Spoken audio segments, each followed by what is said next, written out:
Well, good afternoon, ladies and gentlemen, and welcome to this edition of Same Beyond and Through with Monty.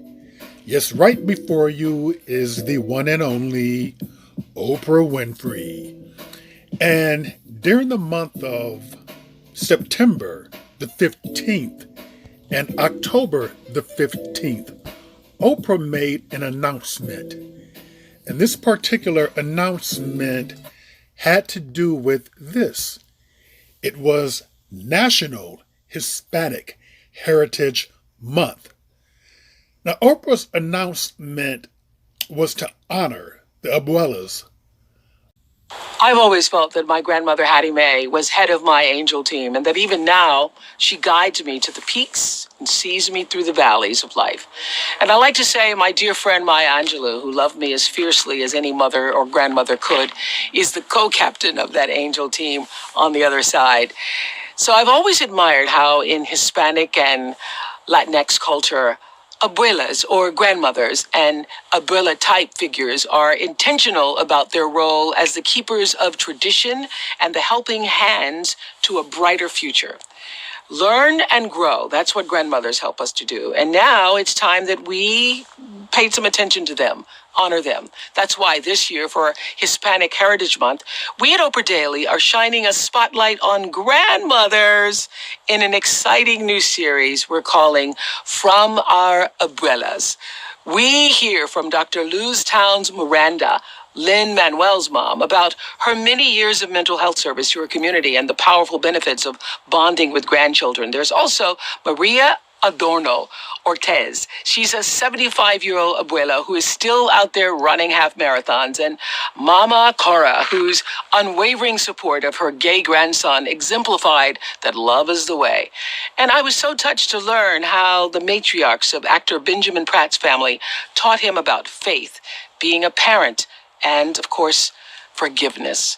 I'm so proud of these stories that I invite you to jump into this celebration of abuelas, dynamic women whose love, whose wisdom, whose acceptance and strength are powering their families, powering their communities, and actually all of us.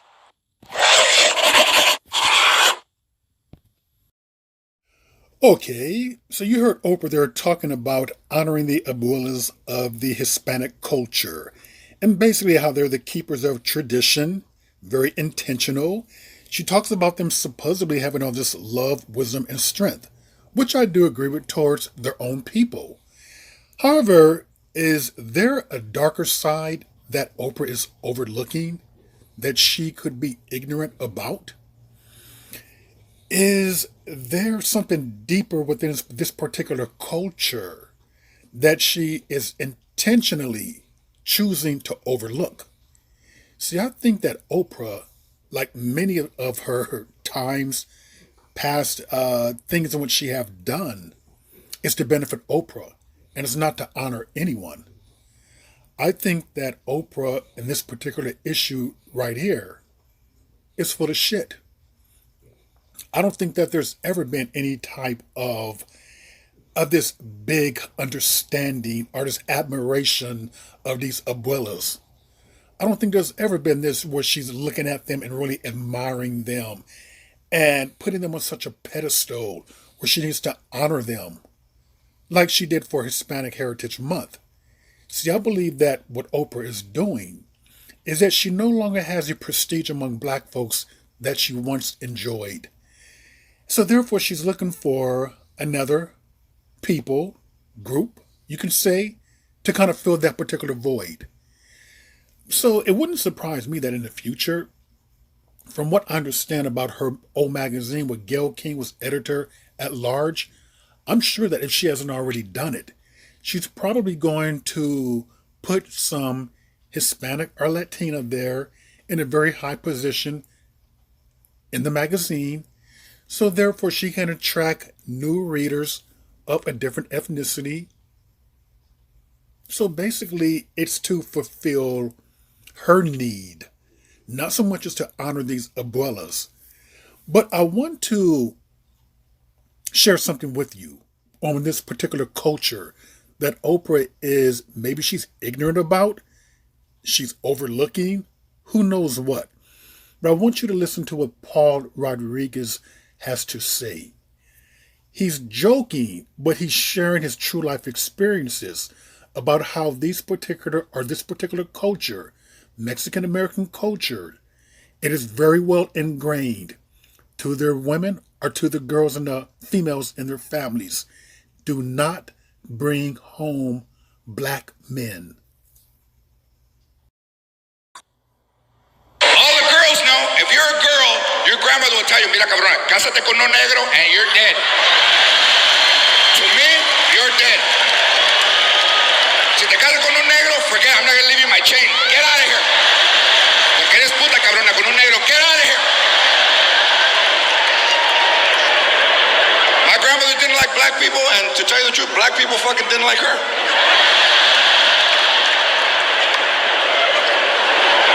She would see me walking with my two friends, and the look of disgust. Mira quien viene, earth, wind, and feo. You're feo. You think you're earth? Cabrón, look at him. Pinche negro. And she would talk shit about him, but they heard negro. They were like, hey, hey, hey, hey. Mira, cabrón, when I'm at work, no me gustan los pinches negros. Hey.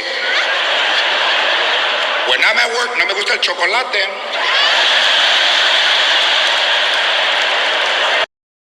Okay, so you heard that from the comedian. Now, he knows his culture obviously better than me and Oprah because he lives it. He's joking about it, but he's putting in life experiences in his comedy skit. These are his true life experiences. And I've heard the same thing. I've had many Mexican women who have told me, just in casual conversations, about their dads, about their parents telling them that the worst thing that you can do is to bring home a black man. That's very well ingrained in their culture. And I just don't think that in black cultures, I don't think that we even thought about that. We don't really talk about that or mention it, or really, it's not even in our heads, to be honest with you. I've never heard black people say, I never heard it culturally passed on, do not bring home a Mexican or Hispanic female. I've just never heard that. So I can clearly see where Paul is saying that it is pretty much ingrained into their particular culture. But I want you to listen to this right here.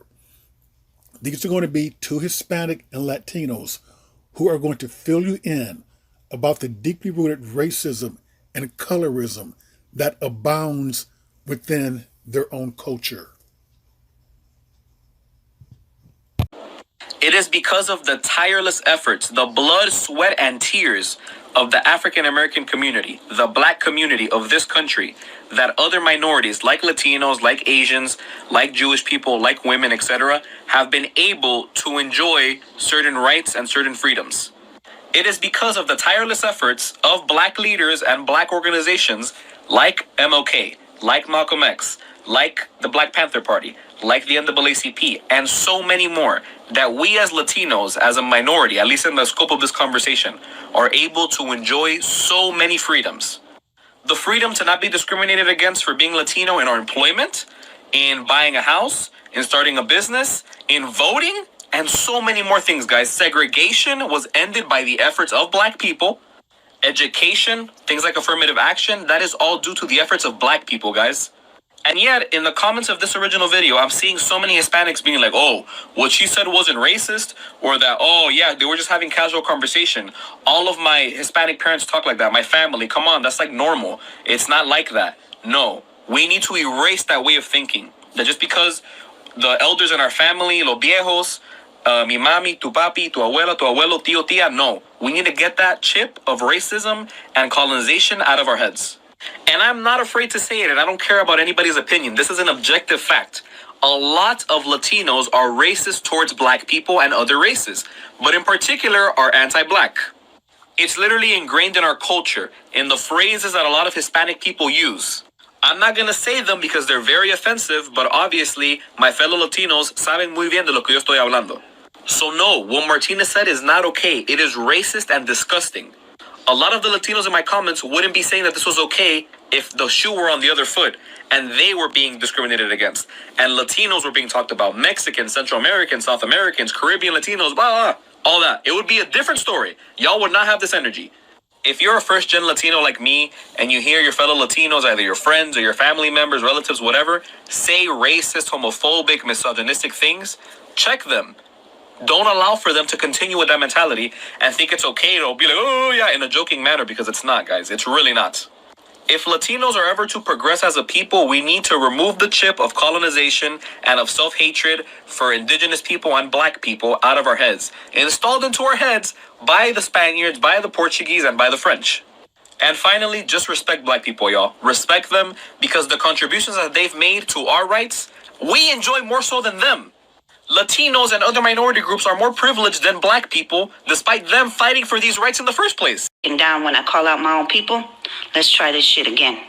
To my Latinos, particularly my Mexican people, when you push your internalized racism onto people who are darker than us, you are doing the work of the colonizer. Just because you're a lighter shade of brown doesn't give you any favor with the palm-colored people. They will smile in your face while you clean and build their homes, landscape their yards, watch their children, and work in their fields. Land that they stole from us, by the way. And then behind your backs, they turn around and say that you're lazy, just want handouts, contribute to poverty. They call you rapists, drug dealers, and murderers. They complain that you're stealing their jobs, yet these are the jobs that they don't want to do themselves. They make you work 20 times as hard to earn the same shit that they got for working 20 times less as hard. They pay you shitty wages, make you work in subpar working conditions, and don't give you any kind of health benefits. If you think you're gaining favor with them by pushing your internalized racism onto our Afro-Mexicans, our Afro-Indigenous, our Afro-Latinos, and our Black Americans, you are sadly mistaken. They don't care about you, and they never will. So stop trying to kiss their asses as if they are. They give you just enough so that way you can destroy your own people while they sit in the corner laughing, knowing that you are doing the hard work for them, while they reap all the fucking benefits. And you get very little in return. You are being used and exploited. Okay, so you heard them, and they're telling you about their own culture, how racism is deeply rooted in there, how colorism abounds, how anti-blackness is deeply rooted in there. So Oprah Winfrey, what in the hell are you celebrating? What are you honoring? This is a bad look for black people. And I say that to have a high prolific black person who is honoring a culture that is deeply rooted in racism, anti-blackness, colorism. If anything, it should be the other way around. They should be honoring black people. They should be very thankful for all the opportunities and doors that black people have opened up for them. Now, this is a woman right here and her son. You may not recognize them, but something horrible happened to them at the hands of a Hispanic gang. Latino gang members firebombed black residents to drive them out of Boyle Heights project, prosecutors allege. Now, firebombing, that's something that you would hear about in the South, not here in Los Angeles. But we here in California, we know about their anti-blackness. We know about their racism. Now, let me make this clear. Make this absolutely clear. I'm not saying that is all of them. Because obviously the young man right there and the young woman, they're working for change. But it seems to me that there is enough of them to make a video about it. And there is enough of them to call attention. Because those who are trying to make the change are very small in numbers. It seems like to me that as their numbers have grew, their racism has just come out even more so. And it's true that black people have enough to deal with white racists already over here in America. We don't need to be dealing with racism from them. But unfortunately, that's the way that many of them think. So we got somebody foolhardily like Oprah Winfrey, who probably, because she's insulated, because of her celebrity and because of her wealth, she doesn't feel it. But the average person who has to live among them, who has to work among them, They do feel that. And to them, it is nothing to be honored or to honor them about or to be thankful or to look for them for strength. No, I mean, the best thing to do is just stay the hell away from them. Now, I stay in California. Now, they don't bother me. I don't bother them. Numbers don't bother me at all. I'm not going to sit right here and be afraid because you have these so-called large numbers of people. No, people don't scare me. God does. So, you got to really understand their culture and their community to know that what Oprah doing or what she did was foolhardy. A billionaire black person, someone, a billionaire, who's going to sit right there and be dumb enough or foolish enough to honor a group of people who, for the most part, to me, is very anti-black, very racist, who wouldn't even like Oprah if they didn't know who she was. Yeah, I mean, a white racist can like Oprah because of her celebrity, because of her wealth. But if she came down here, I mean, dressed as an ordinary person, without no makeup on, without her hair done, if they did not know who she was, she would be treated like any other black person.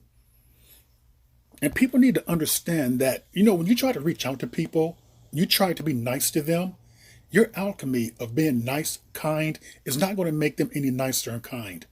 I'm not saying that you have to be an asshole like, a racist is going to be. But I'm telling you that when you try to kiss ass to someone who does not like you, who's prejudiced towards you, who have racist tendencies and practices towards your people, it is not going to change them. It is only going to empower them. That's why that is a bad look and a bad move on Oprah's part. But we all know Oprah, or we should know her. She's an opportunist. She's not doing a damn thing because she wants to honor people, or because she admires these abuelas, or because she looks up to them, or she's so intrigued by their strength. No, Oprah's looking for new people to fill ranks for the blacks that have deserted her. That's all it is. Because she fell out of favor with blacks during the Michael Jackson fiasco. The whole supporting the documentary about Michael Jackson that was later proven to be a lie. And she still wouldn't admit that it was wrong, that she made a big mistake. Just like the whole thing with Monique. She won't admit that she made a mistake there, that she was wrong, and wanting someone to work for free. Hell, Oprah wouldn't want to work for free. And then after the Michael Jackson thing, she started to do something about Russell Simmons. Then a lot of blacks came down hard on her about that. And then she canceled the project. And then Nick Cannon embarrassed her by stating, when are you going to do Surviving Harvey Weinstein? And she looked foolish with that because there's pictures of her all over the internet hugging up on Harvey Weinstein. And she made some type of foolish notion that, well, I don't have to do anything about surviving Harvey Weinstein. And, that's typical Oprah. If you cannot really do anything for her, and I guess that, she doesn't want to be bothered with you anymore. So before all these allegations came with Harvey Weinstein, maybe she thought that by her hugging up on him and kissing up on him, that he can help her to get an Oscar. But getting back to this particular topic here, we need to be very careful about the energy that we direct and send out towards other people. I'm all for unity if people want to do that. But with this particular culture here, the Latin, Hispanic culture, I think blacks tried to look at them as allies 20, 30 years ago. Black people can be very naive in a lot of ways. They think that because POCs, people of color, like they are, that somehow there's a kinship, there's an allyship. And I think that black people tried, but I think that black people failed to really understand their culture and grasp the nature that many of these people here have a culture that is deeply, deeply racist and deeply, for the most part, anti-black. They can love up and kiss up on white people to the point where, you hear a lot of them say, and I mentioned this, that do not bring home a black guy. But they probably would never say don't bring home a gringo or a white guy. So I just think that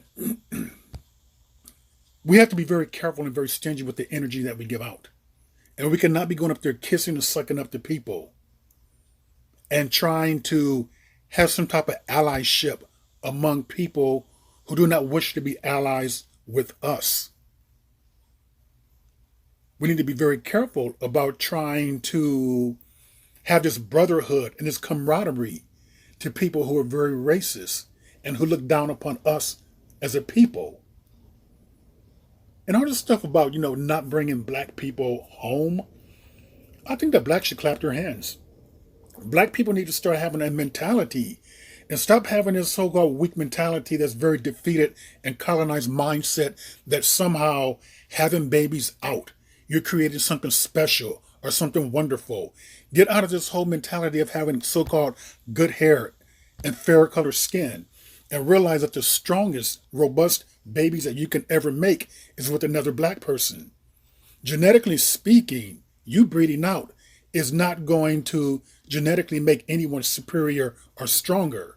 It's just quite the opposite. I truly believe that it makes you weaker. So there's not anything that another race can really do to improve the black race.